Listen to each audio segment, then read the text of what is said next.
Hi, this is Sam from Electric Bikes Brisbane, and we are looking at the brand new Tern HSD. This is the 8i version, which means it's 8-speed gears, and it also has the carbon belt drive, which is quite unusual. But that's not the only thing that's unusual about this bike. It's pretty unusual in a lot of ways. It's a fantastic little bike. It's a long tail folding bike. It folds down at the front, and as you can see, it's got this long tail, which means it's fantastic for carrying cargo. Now Tern have gone all out with this. It carries 170 kilos, which is quite amazing.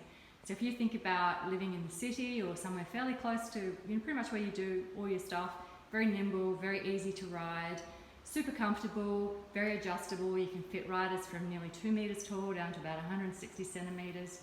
It'll take you everywhere. It's got a really lovely Bosch motor and really spec'd superbly just to carry heavy loads and go the distance, but also be fun to ride.